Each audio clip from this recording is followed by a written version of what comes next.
Who told you about the petrified coral out here? I don't know. I think it's everywhere, and I mean it's all over in this area. You know anybody else that collects it? Sure. Yeah, I know a few people that have cut it. Not really polished it though, but I know people have cut it because they thought there might be geodes on the inside or something. Huh. Look like little brains.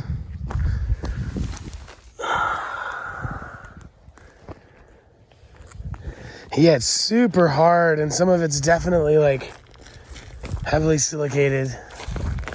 So I think it'll polish really nice.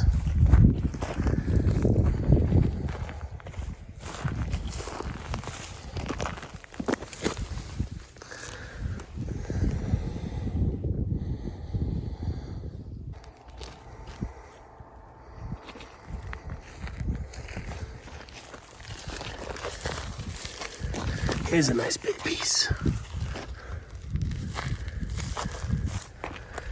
Timmy found all the big ones.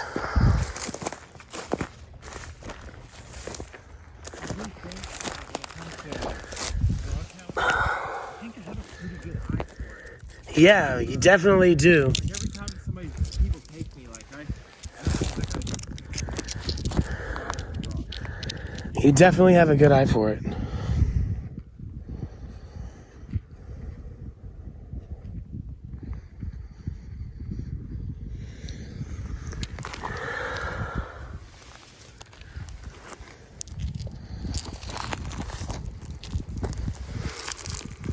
I like the orange.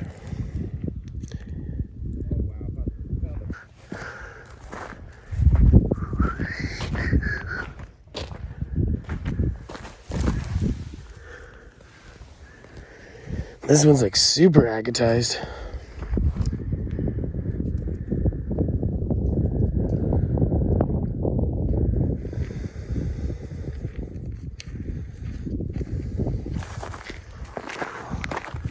This one's the one I'm keeping.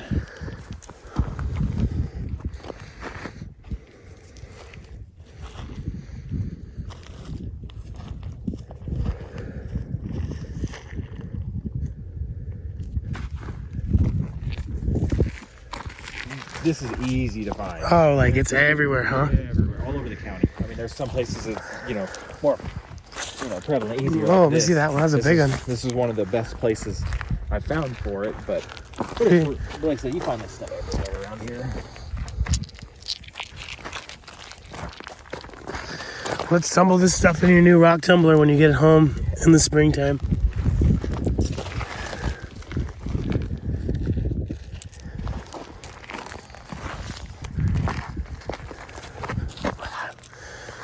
This one will be fun to slice in half and leave the outside rough and just polish the insides and put it back together on a little stand. Yeah, that would be cool. Hard to tell on camera, but this one's pretty big. Should pressure wash this or something. Do you have a pressure washer? I don't. You look like the kind of man with a pressure washer. One more for the road.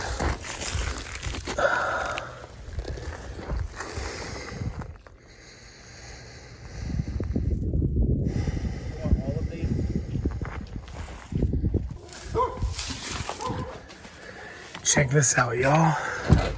Here in Fritch, Texas, with my good friend Texas Tim. He got these machines for $100. Nice old Lortone, maybe 60s.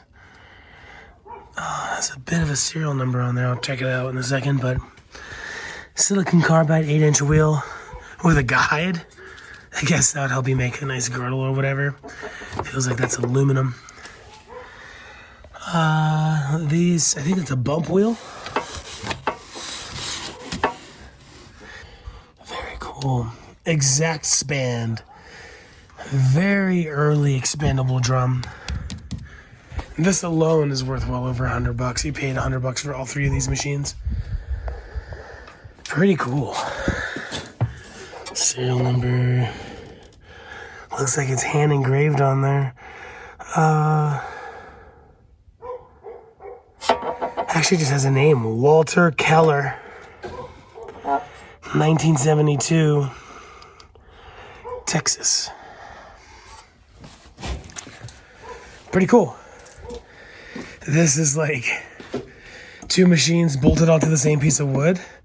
This is some kind of handmade tumbler connected on what looks like a powerful motor. It probably spins slow. I can't get the thing open. But this is like a cookie tin being used as a tumbler at the end of a motor. Pretty neat. I'd love to see the inside of that, but it's not coming apart right now.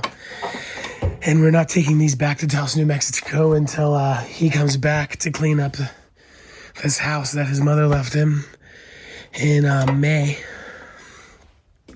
But this is super neat. Check this out, y'all. This is a handmade wooden spool polisher. Belt is kind of disintegrated, no ground. But these are like hand-lathed wooden spools. And you can tell this one has some use. Some wear there. Bolt. Probably from a hardware store. Definitely handmade. And you'd put abrasives directly on this, like diamond paste or oil and silicon carbide. And you'd hold your stones up against this. There's a great YouTube channel. I believe the gentleman's name is Daniel Lopacki, I believe. And he uses these. He swears by wood for final polishing. He does jade with these. I believe chrysocolla. I think he actually polishes almost everything he does with wood. And it's really cool. This is kind of an old school way they used to do things. Up until when I started Lapidary, you could still buy wooden spool polishers from like Kingsley North and stuff. This one's handmade. I wonder how contamination works with this. Like once you put a grit, do you always have to use that grit on these? Can you clean these up? I really don't know. Either way, these are handmade. I would like to make one myself on a lathe. Maybe and teach people how to do it. You know, it could be a really affordable method of lapidary for people who can't afford big fancy machines or are not blessed enough to get something like this for $100. You know, if you just take time to change the belts or to change the hard wheels, how long is it going to take you to take that screw off to put on another wheel? Maybe 20 seconds tops? Not too much time.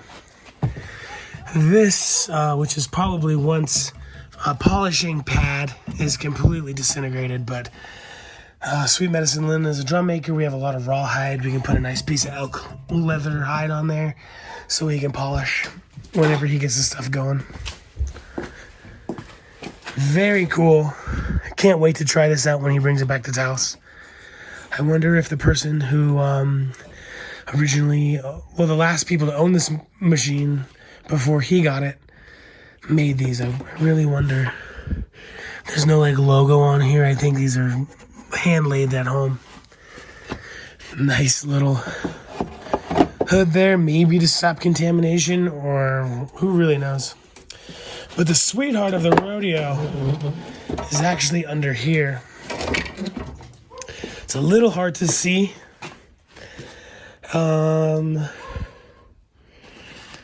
Yeah, but it is a Star Diamond Model TS10, which is the same name as the Lortone 10-inch saw. And it's a 10-inch saw. It looks like, yeah, it's a 10-inch or an 8-inch plate on it right now. I think it's auto feed. Is it? It really doesn't say. But it does have a clamp. Yeah, I think it's an auto feed. Yeah, it's auto feed. You can tell by the threaded, I guess, I don't know what that would be called. The bolt that's threaded that this rides on. That is probably worth no less than $600 in my opinion, maybe more. I could easily see people selling this for close to $800, $900, $1,000 since it's auto feed. Maybe it's not working. This jar is here with some stuff. Even without the auto feed, just having the clamp on a 10-inch saw is worth you know, some good money. And he got all 3 of these for $100. What a deal. The blade actually looks like it has a lot of life left. Score. Nice big motor. I believe it's a Dayton. All of these motors are great. What a score. But this is, I think, the sweetheart of the rodeo here. This beautiful tenon saw. I'm definitely going to be coming over to use this machine. No doubt. When we get these to Taos, I'll give them a deep clean for them. It'll be a pleasure, and I'll make a video of that. And we'll be using them, and it's connected to this shelving, which has some power switches here. I wonder if what's going on there. Looks like that's a water supply for, oh yeah, and it's got a nice big pump in there. That's for the lapidary machine. Really nice watering system on this. Vintage, but it's brass. Super cool. See if there's any secrets in these shelves here. Oh yeah. Is that a rock? Oh yeah. Probably been in there for 50 years. Nice little agate. I don't know what kind. But if it was slabbed on this with that auto feed, that is very inspiring because this is a very clean cut. I see no saw marks on this. Perhaps it was slightly pre-polished. I don't know. Let's see if we can see anything else in here. Definitely a bunch of rocks in here. Did you see the rocks in here, Timmy? Oh, no. Oh, yeah. All kinds of great stuff. Whoa. Almost dropped my phone.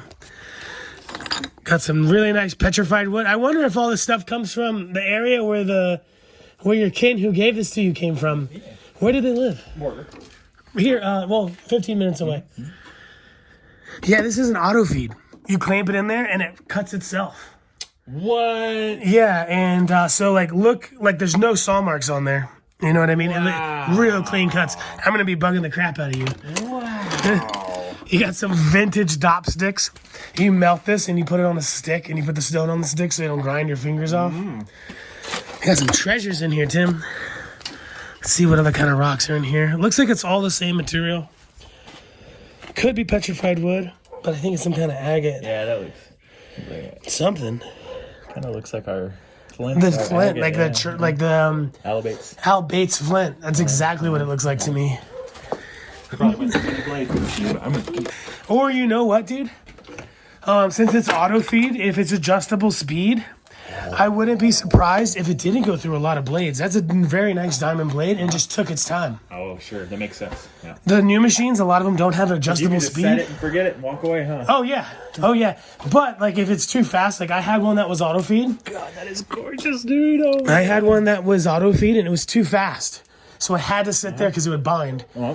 And too slow is better than too fast. Absolutely. Then you can forget it. That's a sweet cube. Yeah, it is.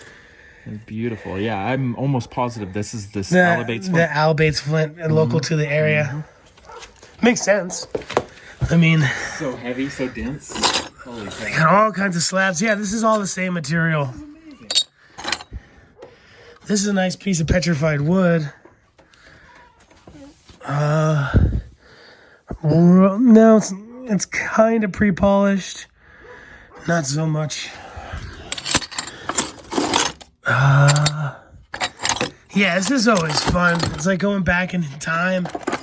You're just looking at these slabs and this material. It really tells a story. These are cool. What the heck are these? Are these templates? I really don't know. If anyone has any idea what these are, let me know. It could be little templates. They're all different, slightly different sizes. But that's a real weird shape to cut with. Maybe somebody made those themselves.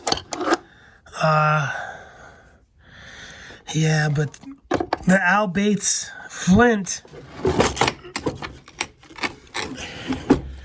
I want to get this closed without breaking the table. Is a local material, the Al Bates flint. You can find arrowheads made out of them. people go and make arrowheads out of the material, but let's take a look in here. What's in here? Oh, the other hood. And it looks like a bag or a tin of rocks. Old coffee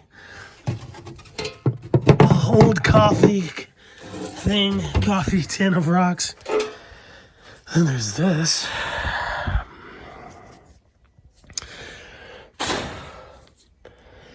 Looks slightly different than the other material.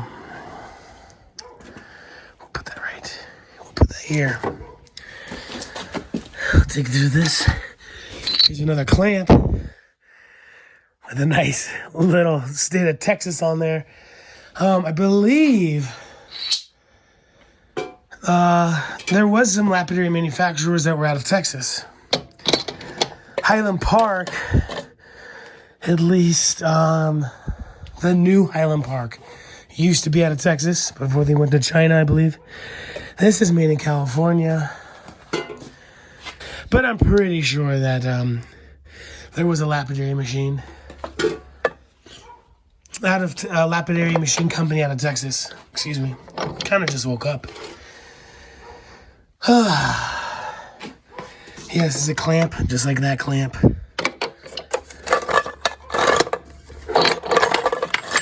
For a saw. If this has no use for Timmy, and if it doesn't go in here, I might try to convince him to sell this to me or trade me this to put on my little Highland Park machine to make a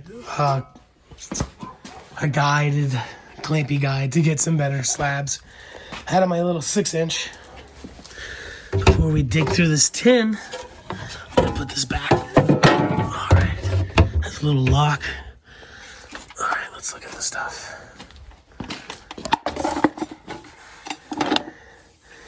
That's definitely flint right there. That's the Al Bates flint.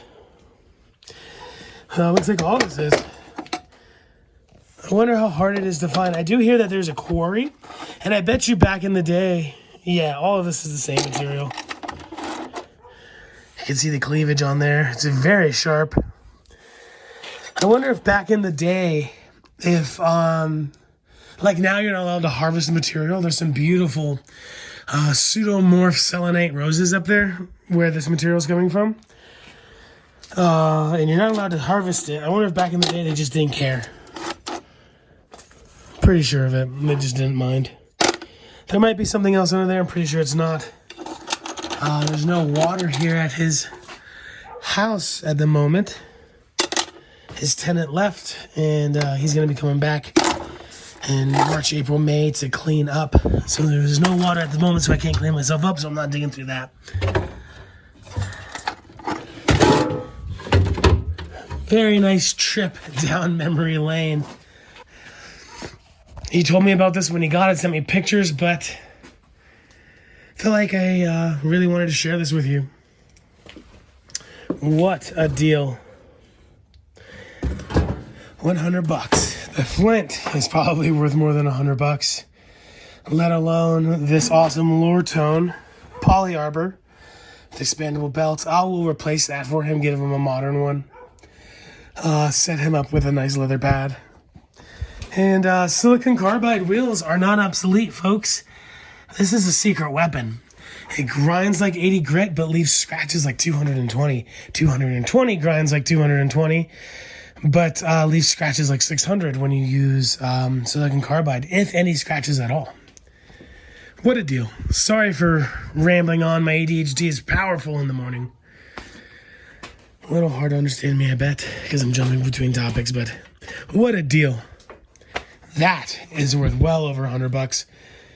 These motors are worth more than $100. This spool thing is beautiful and tells a story for sure. This tumbler is absolutely goofy, but I love it. Some people would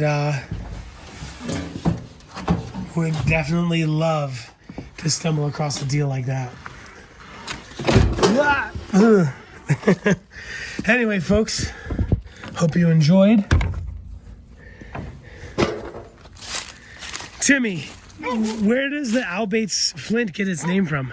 Ali Bates. Allie Bates? It was a guy. Yeah, I think he was like one of the first settlers of that area and kind of like discovered it. And like, I don't think he was an actual archaeologist, but, you know, kind of stumbled on this stuff and found, you know, ruins. And I'm sure he was finding spearheads and arrow points. Yeah. And... So, you know, he brought attention to it and then did, you know, self digging and just learned a lot. And yeah, so he was just one of the first guys that kind of found it and put a name or exposed it. There we go. Yeah. If you're the first settler, you're probably a little lonely and you just go dig in the dirt for fun. Absolutely. Yeah, Welcome to Clayton Lake State Park in Dino Trackways.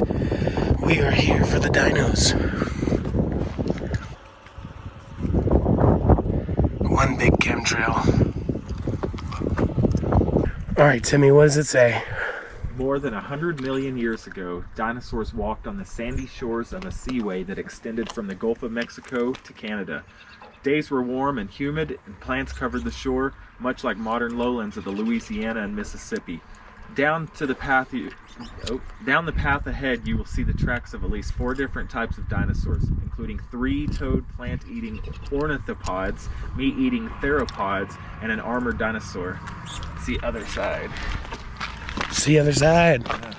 There are over 500 dinosaur tracks here. These tracks are some of the best preserved examples in the world.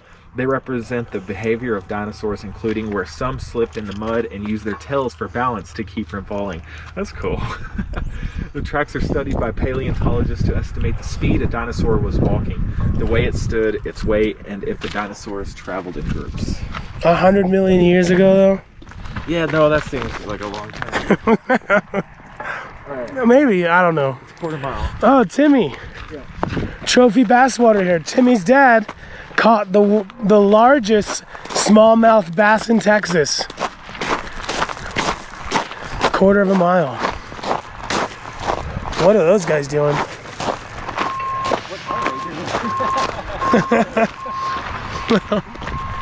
But this lake looks awesome. Yeah, it does.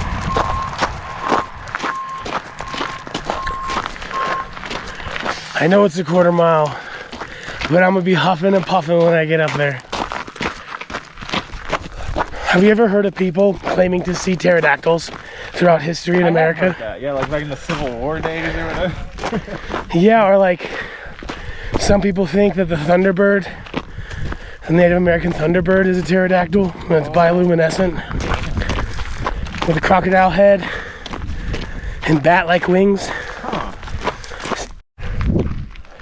Exposed rock layers. In 1955, the New Mexico Game and Fish Commission built a dam across Seneca Creek to make a bird refuge and fishing lake, now Clayton Lake. Layers of basalt and shell were blasted away, creating an emergency spillway and exposing soft sandstone to the weathering effects of rain and snow. In 1982, Clayton Lake overflowed into the spillway, rushing over the ground and removing the last few inches of sandstone that covered the tracks. Holy cow, just overflow revealed the tracks. They were probably so close to destroying it.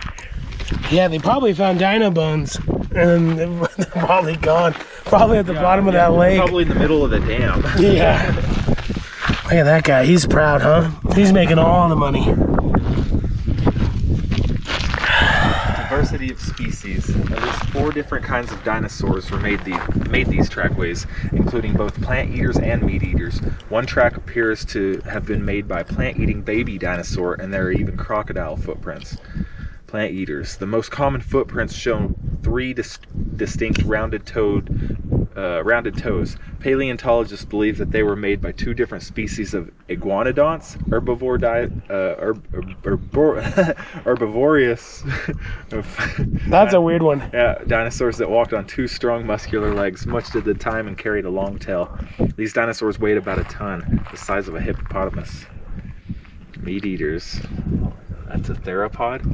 The footprints of the carnivorous dinosaur can be identified by their bird-like tracks made by 3 slender claws. At least 2 kinds of carnivores have been identified here on the size and shape of the prints. Is one this guy and the other the crocodile? I guess. I mean, if you find crocodile prints, you have to include it as a dinosaur, right? Just because it's not completely gone in its family doesn't mean that's not a dinosaur. Isn't Ducky from Land Before Time an iguanodon? Yeah, dude, I remember that. Ducky.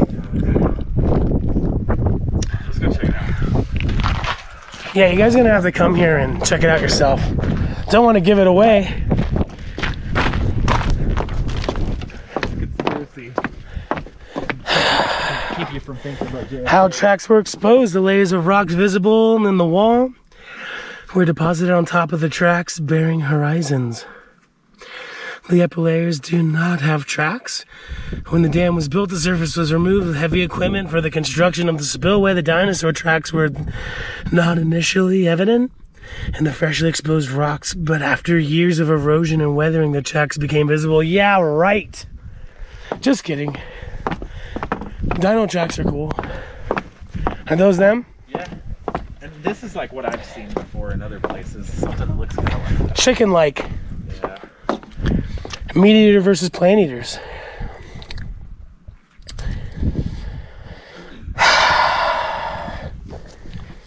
I mean, if you found these, you'd be tripping. Yeah.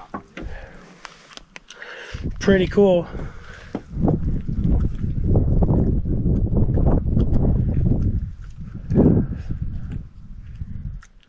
Oh, these must be the plant eaters. Why are they kicking it so close together? Maybe there's a watering hole here. Well, I think everybody's seen like wildebeests hanging out right next to crocodiles in Africa. So maybe that's just the thing. Maybe this is a watering hole. It's kind of hard to see from over here. Here's one. That's Ducky's foot right there. Ducky's mama. Have you ever seen Land Before Time? That movie, Land Before Time? Yes, absolutely. I guess I didn't realize it as a kid that the end of the world happens in the first episode, the first movie. The meteors come. Oh, sure, yeah. Everybody dies. It is a pretty sad way to start it. But you don't realize it because they still have so much fun. Nobody knows what's going on. Oh, shit. That is the beginning.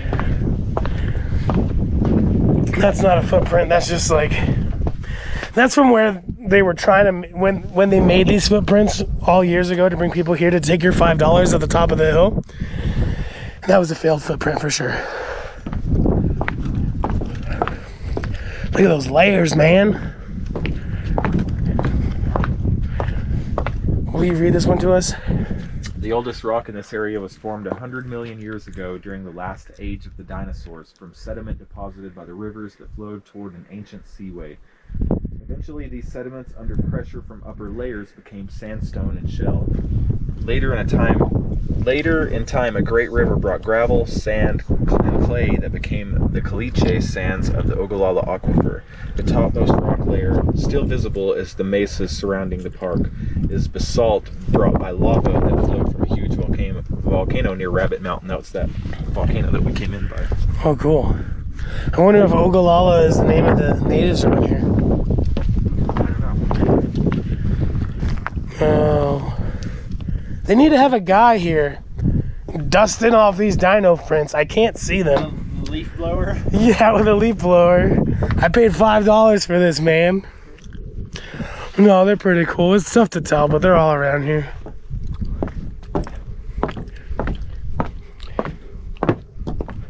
Carnivores and worms. Man, I need hooked on phonics. Remember that was it Hooked on Phonics? There was another one where like they were speaking French and they had a cartoon. It was a real creepy commercial. Alright. Show me some prints.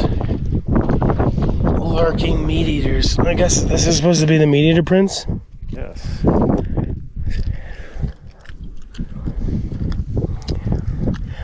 One print stands out. The elongated track you see here is likely from a carnivorous dinosaur that stepped into very soft sand, seeking deep enough to create an impression of its fourth claw, otherwise known as dew claw. Wow. The curved tubular impressions are prehistoric worm burrows. Wow. I really like worms. That's really cool. Oh, okay. You can like totally. So those are the worm burrows. You can totally see these ones out here in the middle. Like look at their gait, just left. Right. Oh, right. Yeah, you're right about that. I'll try to zoom in for you folks at home, but it might be too hard to see. You're gonna have to come yourself.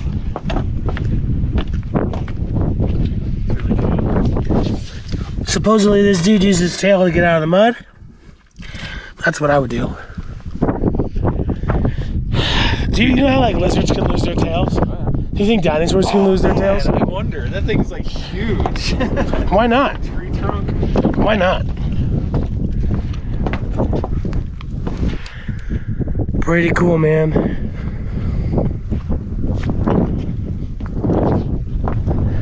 Oh, look at that one.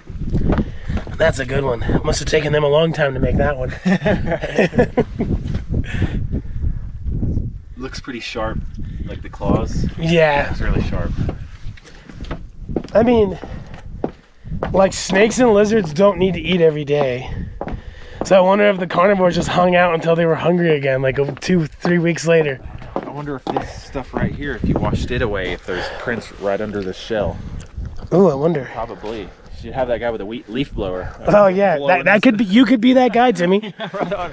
I do have my experience with a leaf blower. You ever use two at the same time? Oh, totally. Like strap them to an office chair. Oh yeah. That was fun. Bye, Dino Tracks.